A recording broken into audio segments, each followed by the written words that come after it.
Wesh les cannes à pêche, c'est Artidro de mes anciens dessins qui datent de 2017-2018. C'était vraiment la période où j'ai commencé le dessin de manière sérieuse avec le matériel et tout, avec un petit peu de matériel genre marqueur à alcool, etc.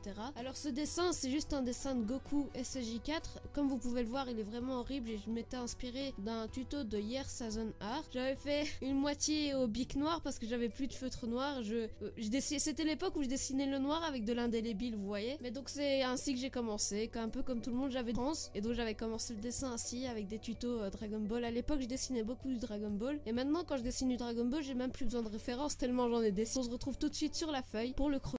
Comme vous pouvez le constater, ce dessin il est pas foufou et comme je l'ai dit en début de vidéo, c'était un de mes premiers dessins sérieux, vraiment sérieux. Je pense que celui-là je l'ai fait avant d'avoir tout mon matériel. Comme vous pouvez le constater, j'ai colorié avec des crayons Bic, tu vois, ceux des écoliers, etc. Tu vois, c'est les crayons là que tu ceux avec quoi tu commences quand tu commences le dessin quand t'es petit, et trucs comme ça, tu vois. Et donc, comme vous pouvez le constater, les traits sont très hésitants, l'anatomie est dégueulasse et les cheveux, n'en parlons pas. Je me souviens, j'avais pas assez de matériel, mais du coup j'utilisais de l'indélébile et des bics noirs. Celui-là, je pense, je l'ai repassé les traits, les line art, je pense, je les ai repassés au bic noir. Après, j'étais très fière en même temps quand tu produis un truc comme ça alors que t'es débutant, ouais, t'es très fier. Mais à une époque, je dessinais que du Dragon Ball et forcément, ça m'aidait pas à avancer et voilà. J'ai stagné pendant au moins un an, entre 2017 et 2018, j'ai stagné parce que je dessinais que du Dragon Ball. Faites pas ça, c'est un conseil que je vous donne. Dessinez varié et quand vous dessinez, essayez pas de faire la photocopieuse, vous voyez. Donc voilà, c'est ça que je vais remake, tu vois. J'espère que ça va être bon. J'espère que le résultat sera mieux que ça, au moins. Mais voilà, à l'époque, j'étais très fière. Je pense que celui-là date de 2017. J'étais en première secondaire. J'étais très fière, vraiment très fière. C'était une dinguerie, je l'avais... je vous montrerai la farde avec tous mes dessins, tous mes premiers dessins sérieux, parce que j'ai fait plus d'un dessin, j'en ai fait une centaine, mais j'ai quasiment tout perdu. Mais j'ai un carnet avec des dessins, vous allez voir, c'est ouf, très mauvais, hein. Mais pour l'époque où j'ai commencé, c'était vraiment bon. Donc moi, je vais commencer à dessiner le dessin, le renouveau du Goku SSJ4 horrible, vous allez voir, il va être mieux que celui-là. Et finalement, je compte le faire... bon, je ne sais pas quel genre de conneries mon moi du passé vous a raconté, mais au final, le dessin, je vais le faire en digital parce que j'ai pris l'habitude de dessiner sur digital. Et si je me rate en coloriage papier, je devrais tout recommencer, donc pas la peine. Donc vous allez retrouver le dessin sur digital, donc let's go. Mon moi du passé raconte que des conneries, n'écoutez pas. Allez, ciao les gars. Enfin, on se retrouve tout de suite. Entièrement en papier, je me suis dit ça peut être fun. Je vais vous prévenir, ça fait très longtemps que j'ai pas colorié sur du papier. J'ai tout le matériel avec moi, j'ai crayon, marqueur, etc. Donc là, je vais commencer. Donc c'est parti.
voir, je mets mon dessin de base devant celui que j'ai fait. Je suis quand même assez fière du résultat, mais je suis pas satisfaite parce que c'est trop basique de 1. Mais au moins ça m'a permis de tester un nouveau type d'ombre parce que moi je suis toujours en expérimentation avec mes couleurs, etc. Mais du coup, je vais vous montrer le résultat dans 3, 2, 1. Alors, qu'est-ce que vous en pensez? Moi, personnellement, je suis pas très fière. Enfin, je suis fière plutôt parce que je me suis améliorée en 3 ans, tu vois. En plus, ce dessin, c'est un peu expérimental comme ça, tu vois, pardon. J'ai essayé une nouvelle ombre. En plus, quand je dessine du Dragon Ball, maintenant, j'essaie de faire des sourcils plus gros, des yeux plus arrondis. Et en plus, j'utilise mon style de bouche, etc. Le nez, etc. Je suis plutôt assez fière, franchement. Fière, mais pas satisfaite, tu vois. Fière et satisfaite, c'est pas la même chose, tu vois. C'est comme si t'avais des bons points à l'école, t'avais des bons points, mais t'es pas satisfaite, tu vois. Mais donc voilà, voici le résultat de mon Goku SJ4 Remake 2017,2021 versus 2021. Donc dites-moi ce que vous en pensez en commentaire. Moi, je suis fière des ombres. Vous voyez, les ombres, elles sont plutôt clean. Je trouve ça clean. J'ai testé un nouveau type d'ombre. Pour les cheveux, je me suis pas trop attardée dessus. Comme c'est des cheveux foncés, je vais pas trop m'attarder dessus. Mais donc voilà, voici l'ancien dessin et voici le nouveau. Qu'est-ce que vous en pensez? Dites-le moi en commentaire. Mais donc c'était Zartydro. Donc je vous retrouve pour une prochaine vidéo dans, comme d'habitude, même rythme de 3 semaines. Je suis vraiment désolée de poster toujours des vidéos avec un rythme aussi long, tu vois. Mais voilà, en IRL, je suis assez occupée, un peu comme tout le monde, tu vois. Donc je vous laisse, c'était Zartydro. Ciao les gars, et la bise aux orageux. Ciao.